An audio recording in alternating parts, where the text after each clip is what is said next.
ಹಾಗೆ ನಾನು ಮಹೇಶ್ವರ ಎನ್ನುವ ಹಾಗೆ. ಹುಟ್ಟಿದಾಕ್ಷರದಲ್ಲಿ ಆದಿಮಾಯ ಹೆಸರಿಟ್ಟಿದ್ದು ಹೀಗೆ.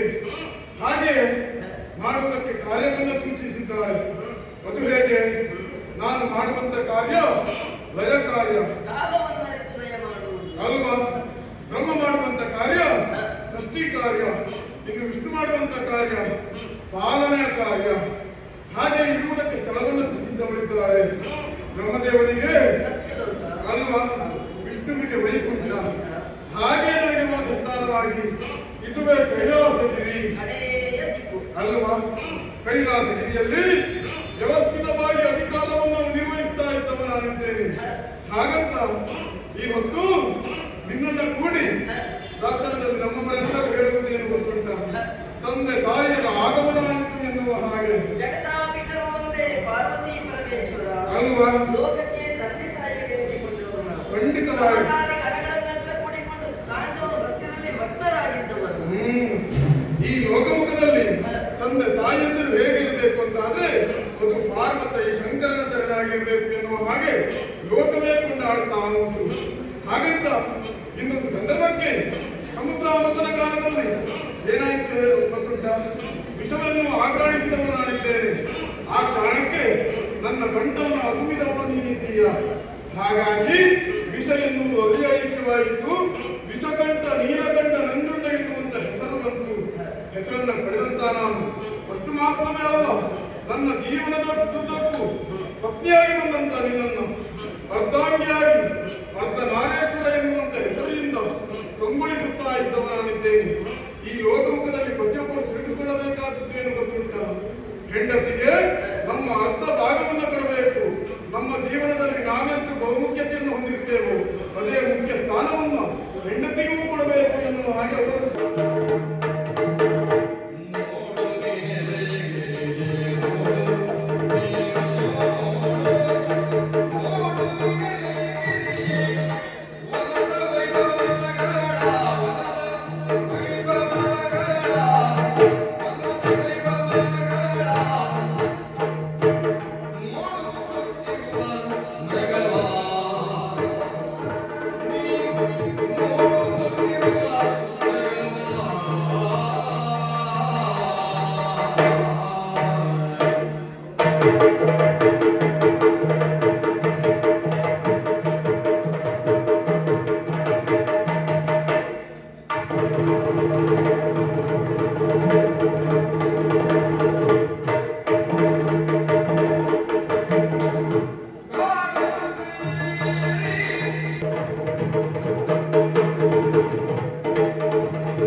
ಕೈಲಾಸದಲ್ಲಿರಬಹುದು ಅಲ್ಲವಾ? ನಾ ಯೋಚನೆಯನ್ನ ಮಾಡುತ್ತಾ ಇರುವುದು ಒಮ್ಮೆ ಭೂಲೋಕದ ಕಲೆ. ಹೌದು, ಪರಿವರ್ತನಾಶೀಲವಾಗಿರುವಂತ ಪ್ರಪಂಚದಲ್ಲಿ ಭೂಲೋಕದಲ್ಲಿ ದಿವಸಕ್ಕೆ ಇದ್ದ ಹಾಗೆ ಆ ದಿವಸ ಇರುವುದಿಲ್ಲ, ಬದಲಾವಣೆ ಹೊಂದುತ್ತಲೇ ಇರುತ್ತದೆ ಅಲ್ಲವಾ? ಹಾಗಿರುವಾಗ ನಿತ್ಯ ನೂತನವಾಗಿರುವಂತಹ ಆ ಪ್ರಪಂಚದಲ್ಲಿ ಬದಲಾವಣೆ ಹೊಂದುತ್ತಿರುವಂತ ಕಾಲಕ್ಕೆ ನಾ ಯೋಚನೆಯನ್ನು ಮಾಡುವುದು ಹೀಗೆ ಕಾಣುತ್ತಾ ಇದೆಯಲ್ಲ. ಆ ಪ್ರದೇಶದಲ್ಲಿ ಅಲ್ಲಿ ದುಷ್ಟ ಮೃಗಗಳ ಹಾವಳಿ ಅಂತ ಕೇಳಿದ್ರೆ ಒಂದು ಪ್ರಪಂಚ ಅಂತ ಮೇಲೆ ಅಲ್ಲಿ ಒಳ್ಳೆಯದು ಇರುತ್ತದೆ, ಕೆಟ್ಟದ್ದು ಇರುತ್ತದೆ. ಹಾಗಂತ ಪೂರ್ಣ ಪ್ರಮಾಣದಲ್ಲಿ ಒಳ್ಳೆಯದನ್ನೇ ಬದುಕುವುದಕ್ಕೆ ಬಿಟ್ಟಿದ್ದೇ ಹೋದಂತಾದ್ರೆ ಅಲ್ಲಿ ಒಳ್ಳೆಯದಾದದ್ದು ನಶಿಸ್ತವೆ, ಕೆಟ್ಟದ್ದು ಉದ್ಭವಿಸ್ತವೆ. ಇಲ್ಲಿ ಯಾವುದು ಅಂತ ಕೇಳಿದ್ರೆ ಆ ದುಷ್ಟ ಪ್ರಾಣಿ ಹೌದಪ್ಪ ತನ್ನದಾಗಿರುವಂತ ದುಷ್ಟತನದ ಮೂಲಕವಾಗಿ ಆ ಬಡ ಪ್ರಾಣಿಗಳನ್ನ ಕೊಲ್ತಾ ಇದೆ. ಹೌದಪ್ಪ, ಹಾಗಾಗಿ ಆ ನೆಲೆಯಲ್ಲಿ ಯೋಚನೆಯನ್ನ ಮಾಡಿದಂತ ನಾನು ಆ ಒಳ್ಳೆಯ ಪ್ರಾಣಿಯನ್ನು ಉಳಿಸಬೇಕು. ದೌಷ್ಟ್ಯತೆಯುಳ್ಳಂತ ಪ್ರಾಣಿಯನ್ನು ಮಕ್ಕು ಪಡೆಯುವುದರ ಮೂಲಕವಾಗಿ ಅಲ್ಲಿ ಧರ್ಮ ಇರುವ ಹಾಗೆ ಮಾಡಬೇಕು ಎನ್ನುವ ಕಾರಣಕ್ಕೆ ಬೇಕಾಗಿ ಈ ಹೊತ್ತು ರಗಬೇಡ ಎನ್ನುವಂತ ನೆವವನ್ನು ಹೊರಡಬೇಕು ಎನ್ನುವ ಕಾರಣಕ್ಕಾಗಿ ಸಿದ್ಧನಾಗಿದ್ದೇನೆ. ಹಾಗಾಗಿ ನಾನಂತ ಧಾರಿಸುವುದರ ಮೂಲಕವಾಗಿ ರಗಬೇಟೆಗೆ ನಾನು ಬರ್ತೇನೆ, ನನ್ನನ್ನು ಕಳುಹಿಸಿಕೊಡೆ. ಕಾಲವನ್ನರಿತು ಲಯ ಮಾಡುವ ಕಾರ್ಯ ನಿಮ್ಮದು. ಹೌದು, ಇವತ್ತು ಮಗಬೇಟೆ ಮಟ್ಟದ ಖಂಡಿತವಾಗಿ ಅಂತಿಮವಾಗಿ ಒಂದು ಮಾತು. ಏನೇ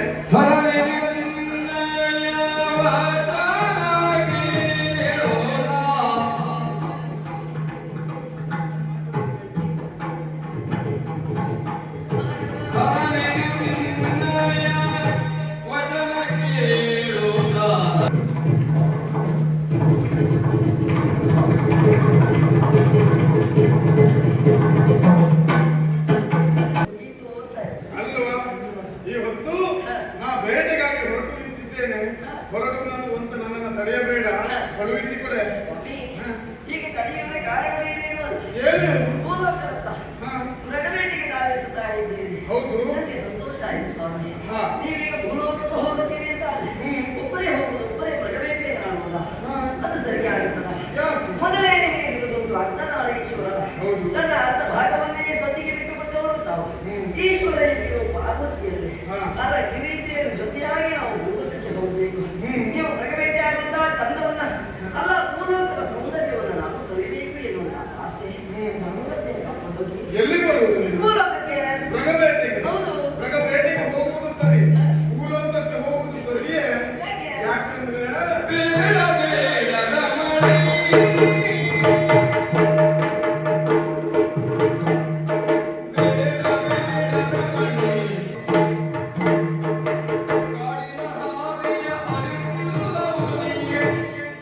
ಎಂತ ಮಾತನಾಡ್ತಾ ಇದ್ದೀರಿ? ಅಲ್ಲದೆ ಇದ್ರೆ ಮೃಗಬೇಟೆಗಾಗಿ ನಿಮ್ಮ ಜೊತೆಯಲ್ಲಿ ನಾನು ಬರ್ತೇನೆ. ಖುಷಿವಾಯ್ತು ನಮ್ಗೆ.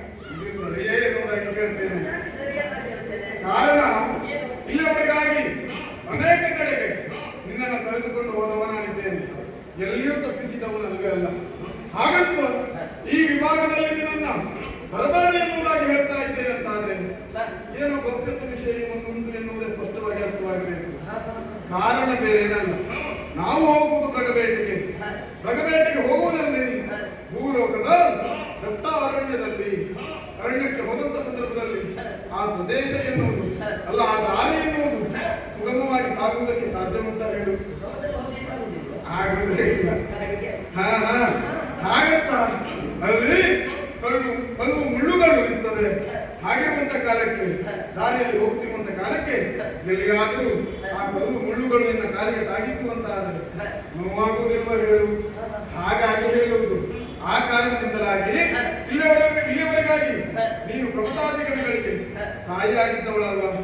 ಹಾಗೆ ತಾಯಿಯಾಗಿದ್ದಂತ ನೀನು ಅವರಿಗೆ ಒಳ್ಳೆಯ ರೀತಿಯಲ್ಲಿ ರಕ್ಷಣೆಯನ್ನು ಕೊಟ್ಟು, ಒಳ್ಳೆಯ ಬುದ್ಧಿಯನ್ನು ಕೊಟ್ಟು, ಸರಿಯಾದ ರೀತಿಯಲ್ಲಿ ಎಲ್ಲಿ ಹೋಗ್ತಾರೆ, ಏನ್ ಮಾಡ್ತಾರೆ, ಬರ್ತಾರೋ ಇಲ್ಲ ಎನ್ನುವ ವಿಚಾರವನ್ನ ನೀನು ತಿಳಿದುಕೊಳ್ಬೇಕು. ಹಾಗಾಗಿ ಆ ವಿಚಾರವನ್ನ ಮಾಡುತ್ತಾ ಇಲ್ಲ ಇರು, ನಾನು ಹೋಗ.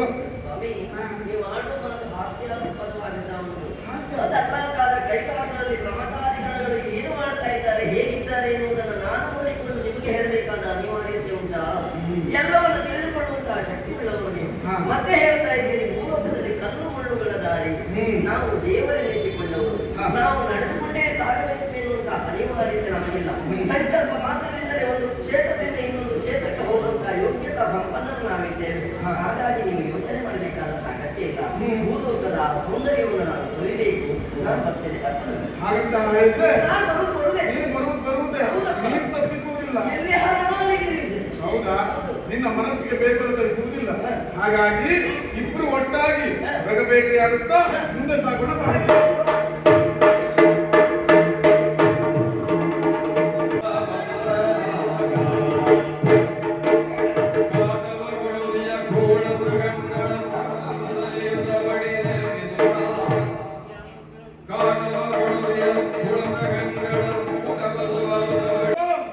ಮುಂದೆ ಸಾಗಿ ಬಂದವರು ನಾವಿದ್ದೇವೆ. ಸಾಗಿ ಬಂದ ಕಾಲಕ್ಕೆ ಮೂರು ದಿಕ್ಕಿನ ಬೇಟೆ ಎನ್ನುವುದು ಆಗಿ ಹೋಯಿತು ಅಲ್ವಾ? ಅಲ್ವಾ? ಒಡೆದು ಹಾಕಿದಾಗ ಬಿದ್ದಿದೆ ಅಲ್ವಾ? ಇನ್ನೊಂದು ದಿಕ್ಕಿನ ಬೇಟೆ ಎನ್ನುವುದು. ಹಾಗಾಗಿ ಇನ್ನೊಂದು ದಿಕ್ಕಿನ ಬೇಟೆಯಾಗುತ್ತಾ ಹೀಗೆ ಮುಂದೆ ಸಾಗೋಣ.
ಸೂಕರ ಎನ್ನುವ ಹಾಗೆ ಅಂದ್ರೆ ಹಂದಿಯ ಮರಿ. ಸ್ವಾಮಿ, ಇಲ್ಲೇ ಕಾನೂನಲ್ಲಿ ಬೇಟೆಯಾಡುತ್ತಾ. ಯಾವ ಬೇಟೆ? ಸಿಕ್ಕೆ ಗೆಣಸಿನ ಬೇಟೆ. ಗೆಣಸು ನಮಗೆ ಸಿಗಬೇಕಾದ್ರೆ ಹುಡುಕಬೇಕು. ಹುಡುಕಿದರೆ ಮಾತ್ರ ಗೆಡ್ಡೆ ಗೆಣಸುಗಳು ಸಿಗುತ್ತವೆ. ಹಾಗಾಗಿ ಊರೂರಿನಲ್ಲಿರುವಂತಹ ಕಾನೂನು ಪ್ರದೇಶದಲ್ಲಿ ಗೆಡ್ಡೆ ಗೆಣಸುಗಳನ್ನು ತಿನ್ನುತ್ತಾ ಬೆಳೆಯುತ್ತಿರುವವನು ನಾನು. ಈಗ ಆಗುತ್ತಿದೆಯಲ್ಲ ಹಸಿವು ತೀರಿಸಬೇಕಾದ್ರೆ ಏನ್ ಮಾಡ್ಬೇಕು? ಓದಲ್ಲಿ ತೋರ್ತಾ ಇದೆಯಲ್ಲ, ಏನದು?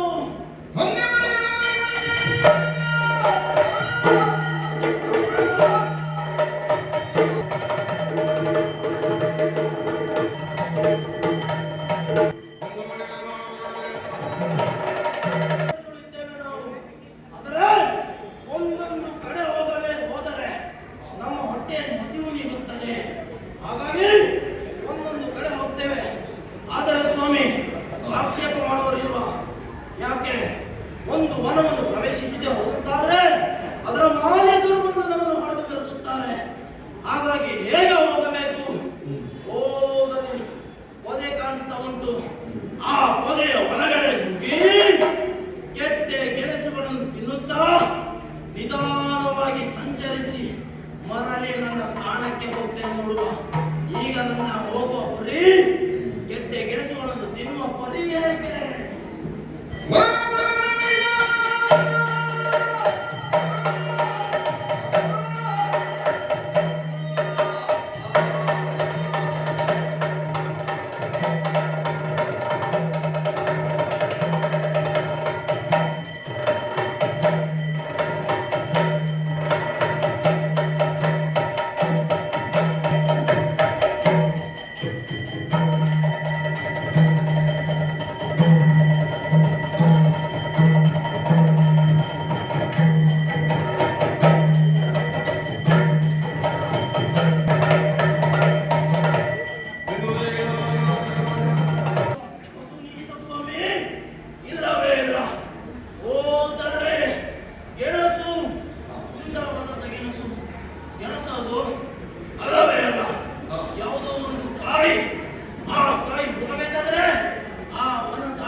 ಕಾರಣ 4 ಸೂಕರದ ಮರಿಗಳು ಕಣ್ಣಿಗೆ ಬಿದ್ದವು.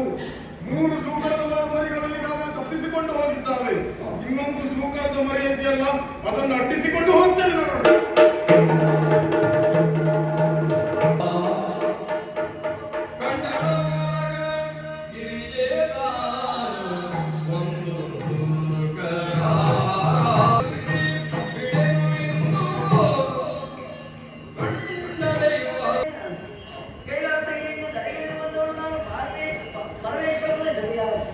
ಹೀಗೆ ಹೊರಪ್ರವೇಶದಲ್ಲಿ ಸಂಚಾರ ಕಾರಣವಿರುವ ದುಷ್ಟ ಪ್ರಾಣಿಗಳನ್ನು ನಿಗ್ರಹಿಸುತ್ತಾ ಮುನ್ನುಗ್ಗಿರುತ್ತಾ ಇರುವಂತಹ ಕಾಲಕ್ಕೆ ಅವರ ಕಣ್ಣಿಗೆ ಗೋಚರಿಸಿದ 4 ಸೂಕರದ ಮರಿಗಳು ಅದನ್ನು ಹೊಡೆಯಬೇಕು ಎನ್ನುವ ಉದ್ದೇಶದಿಂದ ಪ್ರಯತ್ನಪಟ್ಟಿದ್ದ ಹೋಗುತ್ತಾರೆ. 3 ಮರಿಗಳು ತಪ್ಪಿಸಿಕೊಂಡು ಓಡಿ ಹೋಗಿದ್ದಾರೆ. ಹಾಗಿದ್ರೆ ಒಂದು ಮರಿ ನನ್ನೊಂದಿಗೆ ಕಣ್ಣಿಗೆ ಗೋಚರವಾಗಬೇಕಾಗುತ್ತಿಲ್ಲ. ಅದನ್ನು ಹೊಡಿಬೇಕು ಎನ್ನುವ ಕಾರಣಕ್ಕಾಗಿ ಕಾಲುಗಳಿಂದ ಕಾಯುತ್ತಾ ಇದ್ದಾರೆ. ನಮಗೆ ಹೀಗಾಗಿ ಮುಕ್ತ ಪ್ರಾಣಿ ಅದು ಹಾಲಗಲ್ಲದ ಹಸುಳೆ ಮಗುವಿನಂತೆ ಗೋಚರಕ್ಕೆ ಬರ್ತಾ ಉಂಟು. ಯಾವ ಪ್ರಾಣಿಗಳನ್ನು ಹೊಡೆಯುವುದಕ್ಕೆ ನಾನು ಬಿಡಲಾರೆ. ಆ ಪ್ರಾಣಿಯನ್ನು ಹಿಡಿದು ಕೈಲಾಸಕ್ಕೆ ತೆಗೆದುಕೊಂಡು ಹೋಗಬೇಕು. ಈ ವಿಚಾರವನ್ನು ನಾನು ಹೇಳಬೇಕಲ್ಲ.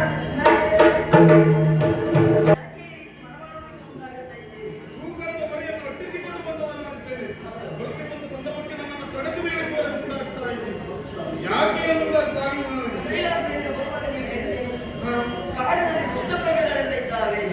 ಅವನ್ನೆಲ್ಲ ನಿಗ್ರಹಿಸಬೇಕು ಎನ್ನುವ ಉದ್ದೇಶದಿಂದ ದರಗಿಳಿದು ಬಂದವರು.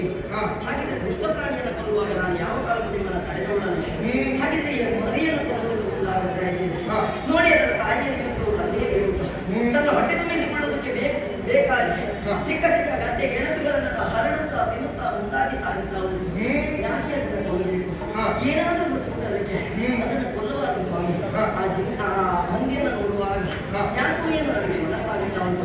ಅದನ್ನು ಎತ್ತಿಕೊಂಡು ಕೈಲಾಸಕ್ಕೆ ಹೋಗುವ ಅದನ್ನು ತೆಗೆದುಕೊಂಡು ಹೋಗಬೇಕು. ಏನು ಮಾತಾಡುವುದೇ? ಹಂದಿ ಮರೆಯುವುದೇಡ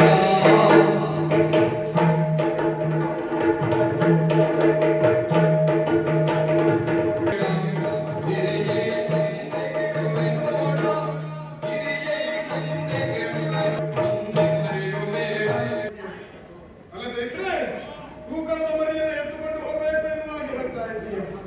ಸರಿಯೇ ಕೇಳ್ತೇನೆ. ಪ್ರೀತಿಯಿಂದ ನೋಡಿಕೊಳ್ಬೇಕು, ಸಾಕಬೇಕು, ಸಲಹಬೇಕು. ಹೀಗೆಲ್ಲ ಆಸೆ ನನಗುಂಟು. ನಿನ್ನ ಮಾತನ್ನ ಕೇಳುವಾಗ ನನಗೊಂದು ರೀತಿಯಲ್ಲಿ ಹಾಸ್ಯವಾಗಿ ಕಾಣ್ತಾ ಉಂಟು. ನಾನು ಹಾಸ್ಯ ಮಾಡ್ತೇನೆ? ಹೌದಪ್ಪ, ಇಲ್ಲಪ್ಪ, ಸಾಧ್ಯವೇ ಇಲ್ಲ. ಇದು ಹಾಸ್ಯವಾಗೇ ಕಂಡದ್ದು. ಯಾಕೆ? ಕಾರಣ ಅಂತ ಕೇಳಿದ್ರೆ, ಈ ವನ ಪ್ರಾಂತ್ಯಕ್ಕೆ ಬಂದಂತ ನೀನು ಹೂವನ್ನ ಬೇಡಿದ್ರೆ ಆ ಹೂವನ್ನು ತೆಗೆದುಕೊಂಡು ಹೋಗುವ ಎನ್ನುವ ಹಾಗೆ ನಾನು ಹೇಳ್ತಾ ಇದ್ದೀನಿ. ಹಾಗಂತ ನೀ ಬೇಡಿದ್ದು ಆ ತೂಕದ ಮರಿಯನ್ನ ಅದನ್ನ ತೆಗೆದುಕೊಂಡು ಹೋಗುತ್ತೆ ಹೋಗುವಂತಾದ್ರೆ ಮುಂದಿನ ದಿವಸದಲ್ಲಿ ಅದು ಈಗಿದ್ದ ಹಾಗೆ ಇರ್ತದ, ಬೆಳೀತದಲ್ವಾ? ಬೆಳೆದು ತನ್ನ ದೌತ್ಯ ಪ್ರವೃತ್ತಿಯನ್ನು ತೋರಿಸುವುದಕ್ಕೆ ಮುಂದೆ ಮಾಡ್ತದೆ. ಹಾಗಂತ ದೌತ್ಯ ಪ್ರವೃತ್ತಿಯನ್ನು ತೋರಿಸಿಕೊಂಡ ಬಳಿಕವಾಗಿ ಅದನ್ನು ತಡೆಯುವುದಕ್ಕಾಗದೆ ಹೋದ್ರೆ ಏನ್ ಮಾಡುವುದು ಹೇಳು?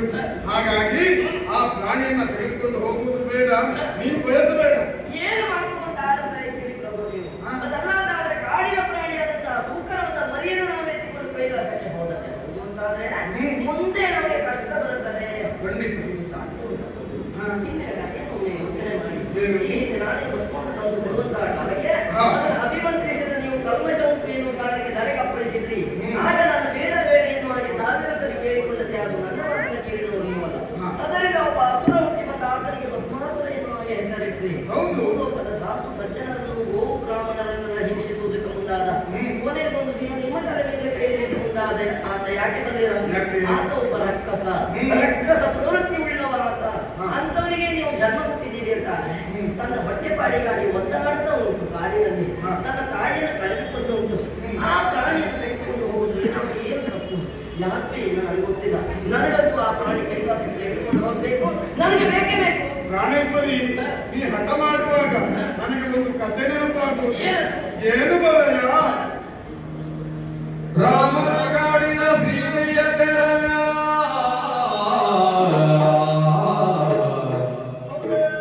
ರಾಮನ ಗಾಡಿನ ನೀ ಈ ರೀತಿಯಾಗಿ ಹೇಳುವಾಗ ನನಗೊಂದು ರೀತಿಯ ಕಥೆ ನೆನಪಾಗುವುದು. ಕಾರಣ ಬೇರೆ ಏನಲ್ಲ, ಇನ್ನೊಂದು ಸಂದರ್ಭಕ್ಕೆ ವನವಾಸಕ್ಕೆ ಹೊರಟಂತ ರಾಮಚಂದ್ರನ ಅಲ್ವಾ, ಪಂಚವಟಿಯಲ್ಲಿ ಸೀತೆಯೊಂದಿಗೆ ತಂಗಿರುವಂತ ಕಾಲಕ್ಕೆ ಏನಾಯ್ತು ಹೇಳು? ತಂಗಿರುವಂತ ಹೊತ್ತಿನಲ್ಲಿ ಕಣ್ಣಿಗೆ ಗೋಚರಿಸಿತ್ತು ಒಂದು ಮಿಗ ಅಲ್ವಾ. ಆ ಜಿಂಕೆಯನ್ನು ನೋಡಿದ ಕ್ಷಣದಲ್ಲಿ ಸೀತೆ ಏನ್ ಹೇಳಿದ್ರು? ತನ್ನಂಗ ದಿಮ್ಮನ್ನ ದಿಕ್ಕಿಟ ತೋವೆನ್ನು ಪುಣಿವ ಮೃಗವ. ಆ ಮೃಗವನ್ನ ತಂದು ಬಡಿ ಸ್ವಾಮಿ ಎನ್ನುವ ಹಾಗೆ ಕೇಳಿಕೊಂಡು ಆಗ ಅವರು ಹೇಳಿದ್ದೇನು ಗೊತ್ತುಂಟ? ಬಯಸಬೇಡ ಅರಮಣಿ ಎನ್ನುವ ಹಾಗೆ, ಯಾಕೆ ಸುಮ್ಮನೆ ಬಯಸುತ್ತೀಯ ಎನ್ನುವ ಹಾಗೆ. ಅದು ದುಷ್ಟರಿಂದ ನಿರ್ಮಿತವಾಗಿರಬಹುದಾಗಿರುವಂತಹ ಪ್ರಾಣಿ ಇರಬಹುದು, ನಮಗೆ ತೊಂದರೆ ಒದಗಬಹುದು ಎನ್ನುವ ಹಾಗೆ ಹೇಳಿಕೊಂಡ. ಆದ್ರೆ ಎಷ್ಟು ಮಾಡಿದ್ರು ಅವಳು ಕೇಳಿದ್ರ? ಇಲ್ಲವೇ ಇಲ್ಲ. ಕಾಡಿನ ಮೃಗದಿಂದ ಕೇಳುವಂತಹ ಅಲ್ವಾ. ಒಂದೊಂದು ಸಂದರ್ಭವಾಗಿ ಆ ದುರಂತ ಎನ್ನುವುದು ನಿದರ್ಶನ ಎನ್ನುವುದು ನಮ್ಮ ಕಣ್ಣುಂಭಾಗದಲ್ಲಿ ಇರುವಂತ ಕಾಲಕ್ಕೆ ನೀನು ಈ ರೀತಿಯಾಗಿ ನಡೆದುಕೊಳ್ತೀಯಲ್ಲ, ಇದು ಸರಿಯಲ್ವೇ ಅಲ್ಲ. ಹಾಗಂತ ಈ ಕಾಡಿನಲ್ಲಿ ಸಿಕ್ಕಿರಬಹುದಾಗಿರುವಂತಹ ಸುಕರದ ಮರಿ ಮುಂದೊಂದು ಸಂದರ್ಭ ದೌಷ್ಟ್ಯತನದಿಂದ ನೆನೆದಾಡಿತು ಅಂತ ಆದ್ರೆ ನಾವೇನ್ ಮಾಡುವುದು ಹೇಳು? ಹಾಗಾಗಿ ಅದನ್ನ ತೆಗೆದುಕೊಂಡು ಹೋಗುವುದು ಖಂಡಿತ ಬೇಡಬೇಕು. ಸ್ವಾಮಿ, ರಾಮನಲ್ಲಿ ಸೀತೆ ಮೊದಲೇ ಹೇಳಿದ್ರು, ಸಣ್ಣ ಸಣ್ಣ ಕಾಲ ಬೆರಳು ಸಾಲುಗುರು ಭಾವಗಳು, ಅದರಲ್ಲಿಯೂ ತನ್ನಂಗ ನಿನ್ನಂಗ ಈಗ ತೋಪು ಎನ್ನುವ ಹಾಗೆ ನಾಟ್ಯವನ್ನು ಮಾಡಿಕೊಂಡು ನೋಡಿ ಆ ಜಿಂಕೆಯನ್ನ. ಅಲ್ವಾ? ಸಾಧಾರಣ ಮೈಬಣ್ಣದ ಜಿಂಕೆ ಅಲ್ಲ, ಚಿನ್ನದ ಮೈಬಣ್ಣ ಸ್ವರ್ಣದ ಮೈಬಣ್ಣವನ್ನೇ ಹೊಂದಿದಂತಹ ಜಿಂಕೆ. ಜಿಂಕೆ ಸಿಗದೆ ಹೋದ್ರು ಅದರ ಚರ್ಮವನ್ನು ತಾನು ಉಪಸವನ್ನಾದರೂ ಮಾಡಿಕೊಳ್ಳುತ್ತೇನೆ, ನನಗೆ ಬೇಕು ಎನ್ನುವಂತಹ ಅಪೇಕ್ಷೆಯನ್ನು ಉಳಿದಾಗ ರಾಮಚಂದ್ರ ಹೆಂಡತಿ ಆಸೆಯನ್ನು ಈಡೇರಿಸುವುದಕ್ಕೆ ಮುಂದಾಗಿದ್ದೇನು? ಹೌದು, ಮುಂದಾಗಿದ್ದಲ್ವಾ? ಈ ಕಾಲಕ್ಕೆ ನಾನು ಹೇಳ್ತಾ ಇದ್ದೇನೆ, ಏನೋ ನಾಟ್ಯ ಮಾಡುವಂತಹ ಸೂಕರದ ಮರಿಯಲ್ಲ, ಅಥವಾ ಕಾಲಿನಲ್ಲಿ ಬೆರಳಿಲ್ಲ, ಗೊರಸೇ ಉಂಟು. ಆ ಸೂಕರವನ್ನು ನೋಡಿದಾಗ ಮುಕ್ತ ಪ್ರಾಣಿ ಅದು. ಯಾರನ್ನು ವಂಚಿಸುವುದಕ್ಕೆ, ಯಾರನ್ನು ಮೋಸ ಮಾಡುವುದಕ್ಕೆ ಬೇಕಾಗಿ ವೇಷವನ್ನು ಮರೆಸಿ ಬಂದಂತಹ ಪ್ರಾಣಿ ಅಲ್ಲ. ಅದು ಹೌದು ಅಂತಾಗಿದ್ದರೆ ನಮಗೆ ಸೂಚನೆ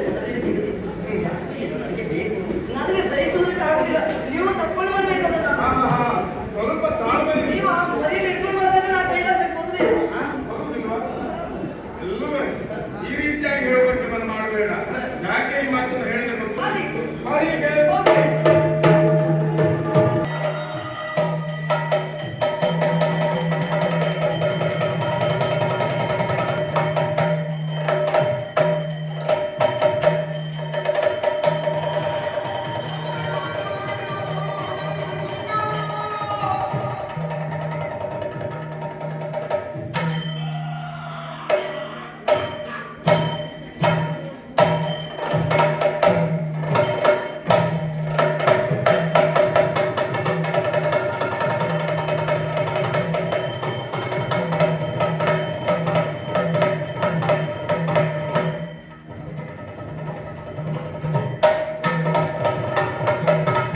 ಒನಕೆ ನುಗ್ಗುತ್ತ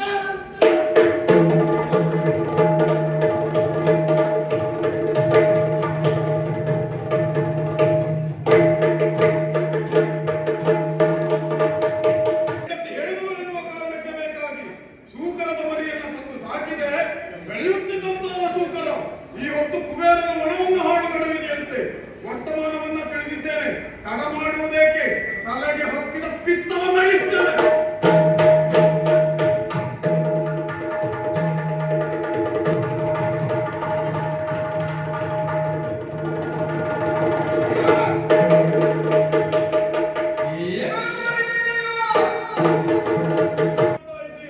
ಅಲ್ಲದೆ ಇದ್ರೆ ಮರಿ ಎನ್ನುವುದಾಗಿ ತಿಳಿದು ಹೆಂಡತಿ ಹೇಳಿದ್ರು ಎನ್ನುವ ಕಾರಣಕ್ಕೆ ಬೇಕಾಗಿ ನಾನು ತಂದು ಸಾಕಿದ್ರೆ ಈ ಹೊತ್ತು ಕುಬೇರನ ಮನವನ್ನು ಹಾಳುಗೆಡುವುದಕ್ಕೆ ನಾನು ಮಾಡ್ತಾ ಇದ್ದೀಯ.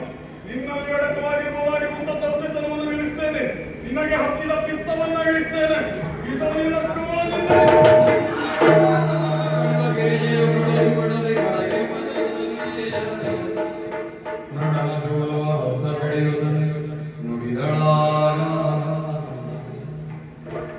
ಅವನನ್ನ ಕೊಂದಾನೆ. ಗೋಪನಿಂದ ಶೂಲವನ್ನು ಎತ್ತಿ ಹಿಡಿದಿದ್ದೀರಿ. ಸೂಕರನನ್ನ ಕೊಲ್ಲುವುದಕ್ಕೆ ಮುಂದಾಗುತ್ತಾರೆ. ಯಾಕಿಷ್ಟು ಕೋಪ ಸ್ವಾಮಿ? ಅದಲ್ಲಾದ್ರೆ ಏನು ತಪ್ಪು ಮಾಡಿದ್ವಿ ಎನ್ನುವ ಕಾರಣಕ್ಕಾಗಿ ನೀವು ಕೊಲ್ಲುವುದಕ್ಕೆ ಮುಂದಾಗುತ್ತಾ ಇದ್ದೀರಿ. ಅಲ್ಲದೆ ಇದ್ರೆ ಕುಬೇರನ ಮನವನ್ನು ಹಾಳು ಗಡುವಿದೆ. ಭೂಲೋಕದಲ್ಲಿ ಕಾಡಿನಲ್ಲಿ ಗಂಟೆ ಕೆಲಸಗಳನ್ನು ತೆಗೆದುಕೊಂಡಿದ್ದ ಕೈಲಾಸದಲ್ಲಿ ಅಂಥದ್ದು ಮಂಜು ಬಿಟ್ಟಿದ್ದೀರಿ. ನಾನು ಹೇಳಿದ್ದೆ ಇವರೇ ಹವಗಣಕ್ಕೆ ಅದು ವ್ಯತಿರಿಕ್ತವಾದಂತ ಪ್ರಾಣಿ ಅಲ್ವೇ ಅಲ್ಲ ಎನ್ನುವ ಹಾಗೆ. ಮೂಕ ಪ್ರಾಣಿ ಸಾಧು ಪ್ರಾಣಿ ಅಲ್ವ ಸ್ವಾಮಿ? ಎಂಥದ್ದು ಸಾಧು ಪ್ರಾಣಿ? ಕುಬೇರನದ್ದು ಯಾವುದು, ಗಯಗಂಧರ್ವನದ್ದು ಯಾವುದು, ಯಮನದ್ದು ಯಾವುದು, ವರುಣನದ್ದು ಯಾವುದು ಅದೆಲ್ಲ ಆ ಪ್ರಾಣಿಗೆ ಗೊತ್ತಾಗುತ್ತಲ್ಲ. ಏನೋ ತನ್ನ ಹೊಟ್ಟೆಗೆ ಬೇಕು ಎನ್ನುವಂತ ಉದ್ದೇಶದಿಂದ ಹೋಗಿ ವನವನ್ನು ಹಾಳು ಮಾಡಬೇಕು ಎನ್ನುವ ಉದ್ದೇಶದಿಂದ ಹೋದದಲ್ಲ, ಹೊಟ್ಟೆಗೆ ಬೇಕು ಎನ್ನುವ ಉದ್ದೇಶದಿಂದ ಹೋದದ್ದು. ಏನೇ ಆಗಲಿ ಪ್ರಾಣಿ ತಪ್ಪು ಮಾಡಿದೆ ಎನ್ನುವ ಉದ್ದೇಶದಿಂದ ಕೊಲ್ಲುವುದಕ್ಕೆ ಮುಂದಾಗುತ್ತಾ ಇದ್ದೀವಿ. ಅದನ್ನು ಸಾಕಬೇಕು, ಸಲಹಬೇಕು ಎನ್ನುವ ಕಾರಣಕ್ಕಾಗಿ ಭೂಲೋಕದಲ್ಲಿ ಕೈಲಾಸದವರೆಗೆ ತಂದವರು ನಾವು. ಸ್ವಾಮಿ, ನಾವು ತಂದೆ ತಾಯಿಯರ ಹಾಗೆ ಅದನ್ನು ತಂದು ಸಾಕ್ತಾ ಇದ್ದೀವಿ ಅಂತ ಆದ್ರೆ ಅದಕ್ಕೆ ತಂದೆ ತಾಯಿಗಳು ನಾವು. ಮಕ್ಕಳು ತಪ್ಪು ಮಾಡಿದ್ದೆ ಹೌದು ಅಂತ ಆದ್ರೆ ತಂದೆ ತಾಯಿಗಳು ಕೊಲ್ಲುವುದಕ್ಕುಂಟೆ. ಶಿಕ್ಷೆ ಎನ್ನುವುದು ಯಾವ ಕಾಲಕ್ಕೂ ಶಿಕ್ಷಣ ರೂಪದಲ್ಲಿ ಇರಬೇಕು. ಮಾಡಿದ ತಪ್ಪು ಎನ್ನುವಂತ ವಿಚಾರ ಅವನಿಗೆ ಗೊತ್ತಾದದ್ದೇ ಹೌದು ಅಂತ ಆದ್ರೆ ಮತ್ತೆ ಆ ತಪ್ಪನ್ನ ಮಾಡುವುದಿಲ್ವಲ್ಲ, ತಿದ್ದಿಕೊಳ್ಳುವುದಕ್ಕೆ ಅವಕಾಶ ಇರ್ತದಲ್ಲ. ನೀವು ಕೊಂದದ್ದೇ ಹೌದು ಅಂತ ತಪ್ಪು ಮಾಡಿದ ವಿಚಾರ ಅವನಿಗೆ ಗೊತ್ತಾಗ್ತದ? ಏನಾದ್ರು ಒಂದು ಎರಡು ಬುದ್ಧಿ ಮಾತು ಹೇಳಿದೆ. ಓ ರಮಣಿ, ಈ ಹೊತ್ತು ಕೊಲ್ಲುವುದಕ್ಕೆ ಮುಂದಾಕ್ಷಣದಲ್ಲಿ ತಡೆದು ನಿಲ್ಲಿಸುವುದಕ್ಕೆ ಮನ ಮಾಡ್ತಾ ಇದ್ದೀಯ. ಪಾಪ ಹಾಡ್ಕೊಂಡು ದುಡ್ಡು ನೋಡಿದ್ರೆ ನನಗೆ ಬೇಸರ ಆಗಿದೆ. ನಮಗೂ ಪಾಪ ಎನ್ನುವುದಾಗಿ ಅನಿಸ್ತದೆ. ಈ ಪ್ರಸಂಗ ಎಂತದ್ದು ಇದು? ಹಾಗಂತ ಇವತ್ತು ಶಿಕ್ಷೆ ಕೊಡಬೇಕು ತಾನೆ. ಶಿಕ್ಷೆ ಎನ್ನುವುದು ಶಿಕ್ಷಣದ ರೂಪದಲ್ಲಿ ಇರಬೇಕು ಎನ್ನುವ ಈಗಾಗಲೇ ಹೇಳ್ತೀಯ. ಶಿಕ್ಷಣದ ರೂಪದಲ್ಲಿ ಕೊಡ್ತೇನೆ. ಅದು ಹೇಗೆ ಬಲಯ? ಓ ಮಗನೇ, ನಿನಗೆ ಮುಂದೊಂದು ಸಂದರ್ಭಕ್ಕೆ ನಾನು ಶಿಕ್ಷೆಯನ್ನ ಕೊಡ್ತಾ ಇದ್ದೇನೆ. ಹೇಗೆ ಬಲಯ? ಮುಂದೆ ನೀನು ತುಳುನಾಡಿನಲ್ಲಿ ಅಲ್ಲಿವರೆಗಾಗಿ ಹೋಗಬೇಕು. ಹೋದಂತ ನೀನು ಪಂಜುರ್ಲಿ ದೈವವಾಗಿ ನೆಲೆಯಾಗಬೇಕು. ನೆಲೆಯಾಗಿ ಬಂದ ಭಕ್ತಾದಿಗಳ ಇಷ್ಟಾರ್ಥವನ್ನು ಈಡೇರಿಸುವ ಧರ್ಮ ದೈವವಾಗಿ ನೆಲೆಯಾಗಬೇಕು. ಮಗನೇ, ನೆಲೆಯಾಗಬೇಕು. ನೀನು ಕೊಟ್ಟಿರುವಂತ ಕಾರ್ಯವನ್ನು ನಾನು ನಿಭಾಯಿಸುತ್ತೇನೆ. ಹಾ. ನೇರವಾಗಿ ಭೂಲೋಕಕ್ಕೆ ಇಳಿಯುತ್ತೇನೆ. ಎಲ್ಲಿ ಅಧರ್ಮ ತಾಂಡವಾಗ್ತಾ ಉಂಟೋ ಅಲ್ಲಿ ಧರ್ಮವನ್ನು ಸೃಷ್ಟಿಸುತ್ತೇನೆ. ಒಬ್ಬಳೆ ಬರುತ್ತದೆ. ಇನ್ನು ಮುಂದೆ ಶಿವಶಕ್ತಿ ಬಂಧುಗಳಿಯಾಗಿರು. ಒಳ್ಳೆಯದಾಗಲಿ ಮಗನೇ, ಶುಭವಾಗಲಿ, ಶುಭವಾಗಲಿ.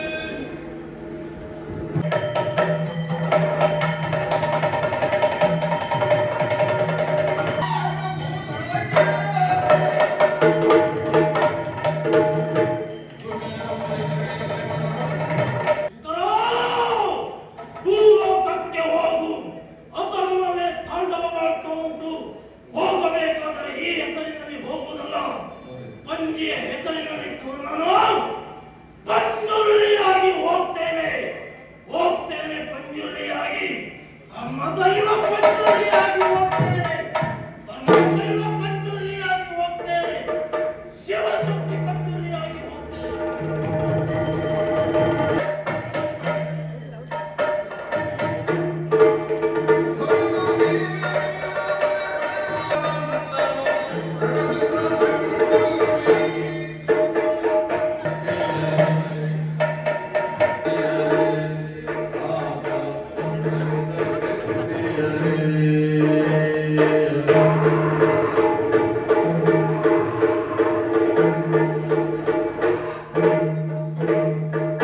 ಶಯನನೇ ಮಮ ಧರಿ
ಎಂಥದೋ ಸಂದರ್ಭ ಕಾಡಿನಲ್ಲಿ ಸಾಮಾನ್ಯ ಸುಂದರರಾಗಿ ಸಂಚರಿಸುತ್ತಾ ಇದ್ದಾರೆ. ಹರ ಗಿರಿಜಯರು ನನ್ನನ್ನು ನೋಡಿ ಆಶ್ಚರ್ಯಪಟ್ಟು ಕೈಲಾಸುತ್ತ ಕಳೆದೊಯ್ದು ಮಗಳ ರೀತಿಯಲ್ಲಿ ಸಾಕಿ ಸಲಹೆದು ಪ್ರೀತಿಯನ್ನ ಮಲಗಿದ್ದಾರೆ ಎಂದು ಅದೇ ಸಂದರ್ಭಕ್ಕೆ ಮಾಡಿದಂತ ಒಂದೇ ಒಂದು ತಪ್ಪಿಗಾಗಿ ಹರನಿಂದ ಶಿಕ್ಷೆಗೆ ಒಳಗಾದೆ. ಯಾಕೆ ಆಲೋಚನೆ ಮಾಡಿದಾಗ ಮನದಟ್ಟು ಮಾಡಿಕೊಂಡೆ ಯಾವ ರೀತಿಯಲ್ಲಿ ನನ್ನಿಂದ ಆಗಬಹುದಾದಂತಹ ಪುಣ್ಯ ಕಾರ್ಯಗಳು ಧರೆಯಲ್ಲೇ ಆಗಬೇಕು ಅಂತ ತಿಳಿದುಕೊಂಡೆ. ಹಾಗಾಗಿ ಪರಶು ಮಾಡಿದಂತಹ ಮಾತು ಮೂಲಕದಂತಹ ಹೋಗಬೇಕು. ತಲೆಯ ಧರ್ಮವನ್ನು ನೀನು ಕಾಪಾಡಬೇಕು. ತಲೆಯಲ್ಲಿ ಮಂಜುಲೆಯ ಪ್ರತಾಪ ಎನ್ನುವುದಾಗಿ ತೋರ್ಪಡಿಸಬೇಕು. ಯಾಕೆ ಹಾಗೆ ತಲೆಯಲ್ಲಿರುವಂತಹ ಮನುಕುಲವನ್ನ ಉತ್ತರಿಸುವುದಕ್ಕೆ ಬೇಕಾಗಿ ದುಷ್ಟರ ಹರಣ ಶಿಷ್ಟರ ಪರಿಪಾಲನೆ. ಯಾಕೆ ಹೀಗೆ ಮಾನವರ ಬದುಕಬೇಕಾದ ರೀತಿಯಾದರೆ ಯಾವುದು? ಸತ್ಯ ಧರ್ಮ ನ್ಯಾಯ ನೀತಿ ಹೀಗೆ ಬದುಕಬೇಕಾದಂತಹ ಮಾನವರು ಅದನ್ನು ಮರೆತು ವಿವರಿಸುತ್ತಾ ಇದ್ದಾರೆ. ಅದಕ್ಕೆ ಕಾರಣ ಯಾರು? ದೈವ ದೇವರ ಮೇಲೆ ನಂಬಿಕೆ ಇಲ್ಲ, ಗುರು ಹಿರಿಯರ ಮೇಲೆ ಗೌರವ ಇಲ್ಲ, ಭಯ ಭಕ್ತಿಯನ್ನು ಮೊದಲೇ ಇಲ್ಲ. ಯಾವ ಹಂತದಲ್ಲಿ ಭಯವನ್ನು ಹುಟ್ಟುತ್ತದೆಯೋ ಯಾವುದೇ ಕಾರಣಕ್ಕೂ ತಪ್ಪನ್ನು ಮಾಡೋದಕ್ಕೆ ಮುಂದೆ ಆಗುವುದಿಲ್ಲ. ಮಾನವರಿಗೆ ಭಯ ಹುಟ್ಟಿಸಬೇಕು. ಭಯದಿಂದಲೇ ಭಕ್ತಿ, ಭಕ್ತಿಯಿಂದಲೇ ಧರ್ಮ ಸ್ಥಾಪನೆ. ಹಾಗಾಗಿ ಕೈಲಾಸದಿಂದ ತಡೆಗಿಳಿದು ಬಂದೆ.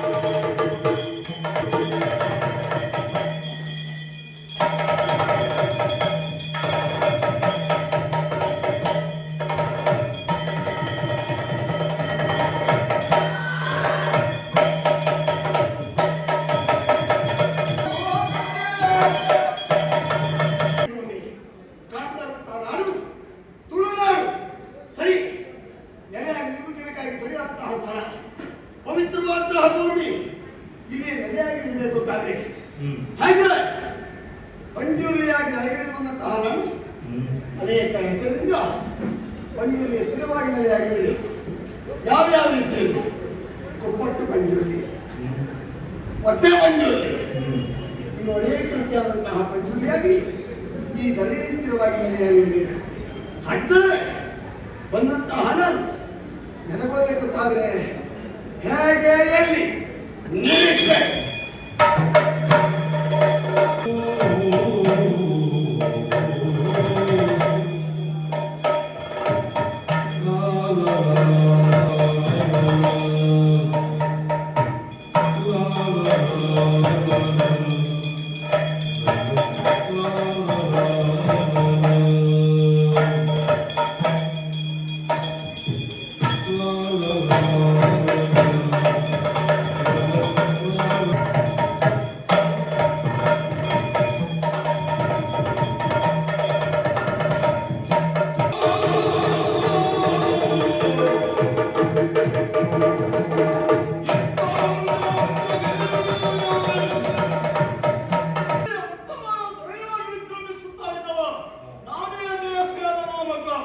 ವರ್ತಮಾನದಲ್ಲಿ ಅಧಿಕಾರಿಯಾಗಿದ್ದರೆ ಸಾಕಾಗುವುದಿಲ್ಲ.